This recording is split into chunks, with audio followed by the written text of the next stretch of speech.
Eu sei, eu acho que o senhor era mais cangaceiro do Ceará, não sei não, deixa eu falar. Ó. Respeite, rapaz. Eu acho que o senhor era cangaceiro do Ceará. Respeite, rapaz. Eu acho, eu não posso achar? É, mas eu continuo achando. Senhora presidente, deixa eu falar uma coisa pra senhora.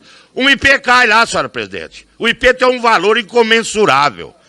Esse senhor quer proibir o proprietário de pegar a sua motosserrinha, cortar ele, fazer as viguinhas e fazer ou morão de cerca ou madeiramento da sua casa para não ter que ir, porque tá caríssimo a madeira. É isso que o senhor quer proibir. O senhor quer destruir o sistema produtivo. É isso que é a intenção da oposição nesse país. Vocês, quando falam que o produtor vai ter uma chance de ganhar dinheiro, vocês não dormem à noite, porque vocês querem ver a miséria, vocês querem ver a tragédia no campo. Vocês tiveram 16 anos no poder e não aprovaram as leis. Agora nós estamos tendo a oportunidade de aprovar e vocês vêm aqui, que essa cantilena que eu não aceito nunca, e vou defender até o último dia do meu mandato. Muito obrigado, senhor presidente. Presidente. Deputado Newton Tato, para encaminhar. Presidente, evidente que quando você tem uma defesa com ênfase de usar as madeiras derrubadas, é tipo de parlamentar que defende aquelas madeiras apreendidas que o Salles foi lá fazer advocacia, ministro do Meio Ambiente. Então é aquilo lá que está se falando. Não está falando de madeira que caiu pela natureza e de que trata o relatório. Aí não, né? O senhor está querendo confundir, nós estamos votando o quê? É madeira caída, eu nunca falei madeira presa. Eu falei madeira presa, Nilton? O senhor é eleito deputado. Recoloca meu tempo. Por favor, presidente. Recoloca o tempo do deputado Newton Tato, por favor. E todo parlamentar deveria aprender a respeitar a fala de outro parlamentar. Afinal, todos os parlamentares aqui têm o voto popular. O parlamentar devia aprender a não roubar e não ir para cadeia, que nem teu presidente. Você tem alguma prova contra ele? Ou você, justamente com aquela quadrilha de bandido de Curitiba? Aliás, você só foi eleito em cima de uma mentira, em cima do fake news. E vocês sabem que o presidente Lula vai voltar a governar esse país. Vocês sabem que o Brasil teve o maior índice de diminuição de desmatamento no período dos governos do presidente Lula e foi reconhecido internacionalmente. No governo do presidente Lula, não teve operação da lei da ordem na Amazônia gastando 600 milhões de reais, não fazendo fiscalização em garimpo, que agora começa a se aparecer, entendeu? Do porquê que não foi feito fiscalização em garimpo, e justamente no período em que o Brasil volta a bater recorde de desmatamento. Isso mostra a incompetência e mostra que, na verdade, usa dinheiro público, encerrado o tempo, dinheiro público para poder simplesmente fomentar a criminalidade. Presidente, caros colegas parlamentares, nós estamos chegando próximo da 26ª Conferência do Clima. Dias atrás, o IPCC, que reúne mais de 100 pesquisadores indicados pelos governos do mundo todo e que sistematizam e organizam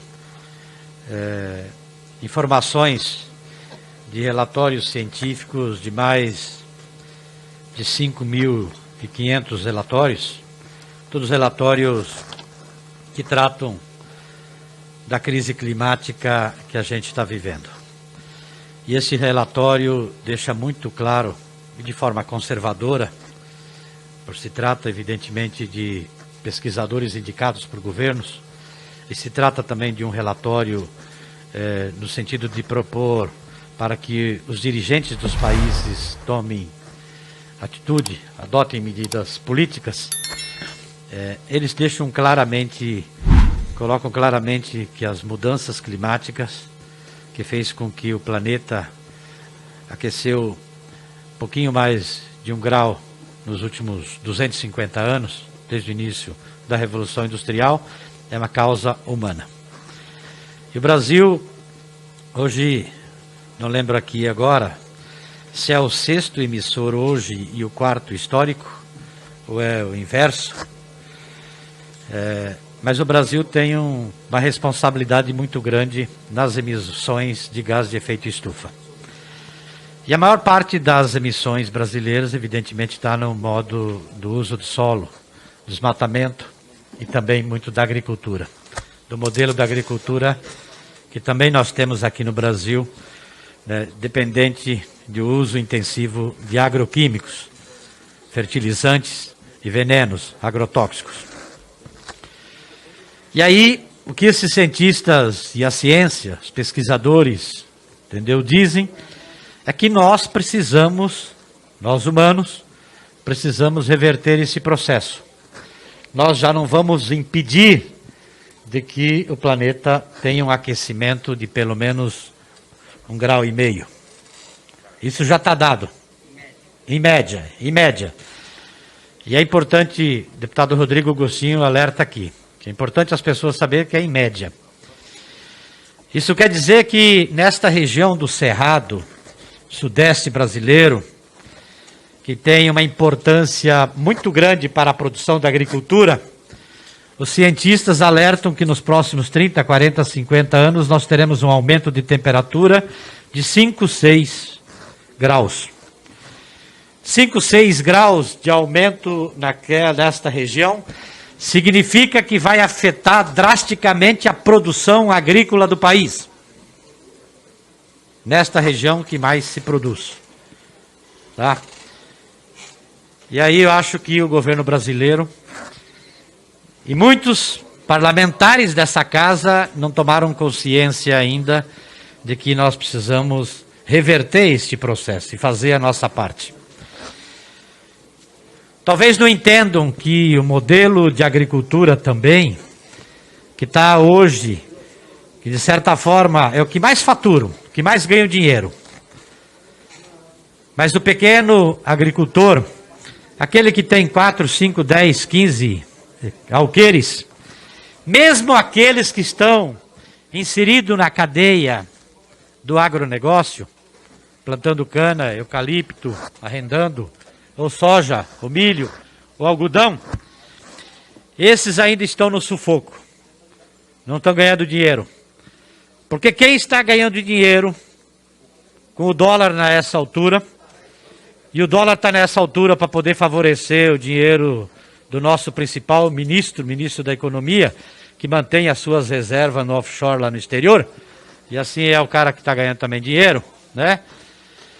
Então quem está ganhando dinheiro são quem tem escala, os grandes proprietários e as corporações que dominam boa parte do agro e o sistema financeiro, os fundos de investimento que dominam também boa parte da produção agrícola.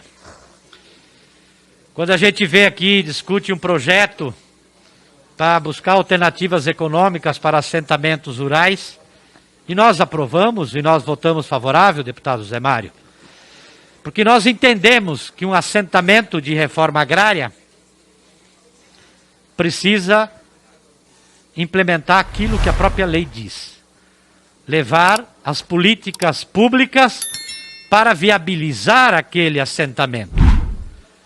Um assentamento de reforma agrária é quando você determina e define um lote para aqueles que precisam participar de um programa de reforma agrária, porque aqueles que não têm dinheiro para comprar terra, mas que querem produzir e produzem e querem viabilizar qualidade de vida para a sua vida, para a sua família.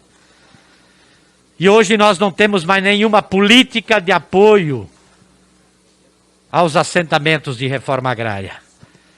Você, quando chega no assentamento, você não tem estrada. Raramente você tem água. Você já não tem mais política para assistência técnica. Pergunto para vocês, tem ainda assistência técnica pelo INCRA para a agricultura familiar? Tem políticas de apoio para a produção, para a comercialização, para os assentamentos da reforma agrária, para os pequenos? Eu sou exemplo nessa casa, e vocês também.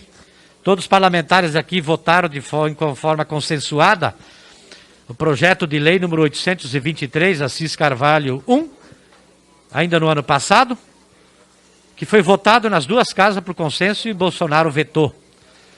Depois deste ano foi apresentado novamente, a Câmara e o Senado aprovou o projeto. E Bolsonaro vetou novamente.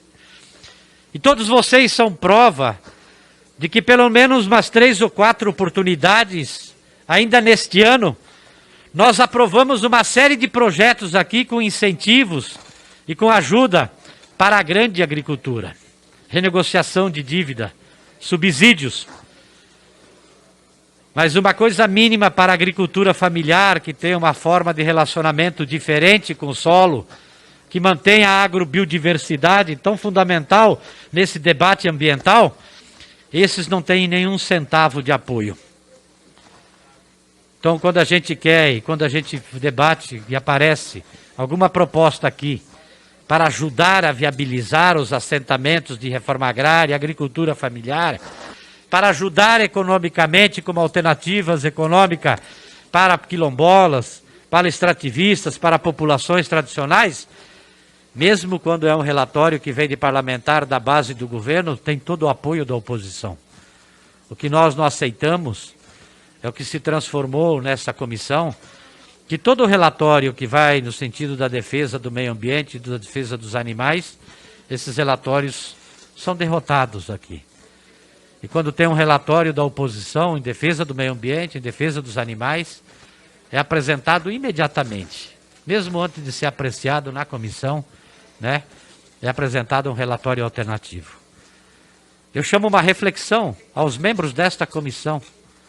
Deem uma olhada em todos os relatórios e projetos que nós aprovamos, e aprovamos muitos projetos esse ano. Avaliem ele. Avaliem ele para ver se dialogam com essa preocupação da crise climática e de como o Brasil deveria se portar perante a Conferência do Clima.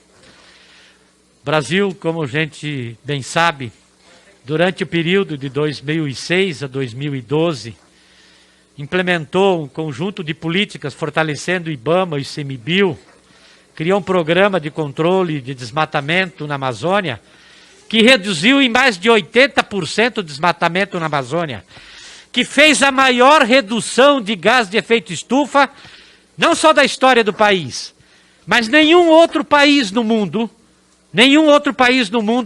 fez tamanha redução de gás de efeito estufa, como foi feito naquele período do governo do presidente Lula e da presidenta Dilma. Pois bem, aquele programa todo foi desmontado com o governo Bolsonaro. O ICMBio e o IBAMA completamente desestruturado. O programa PPCDAN, que articulava os organismos nacionais com os governos dos estados e fazia funcionar, entendeu, o controle de desmatamento, também foi desestruturado. E o Brasil volta a ter um desmatamento em 2020 de mais de 10.500 quilômetros quadrados. 2021 vai neste mesmo rumo. Mas é importante lembrar que em 2020 o governo Bolsonaro chamou a Força de Segurança Nacional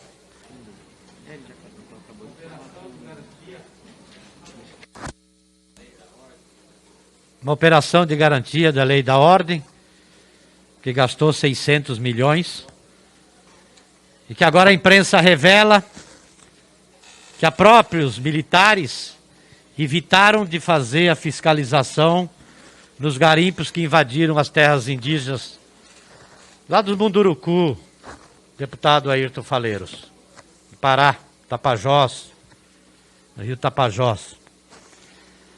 Nesse mesmo período,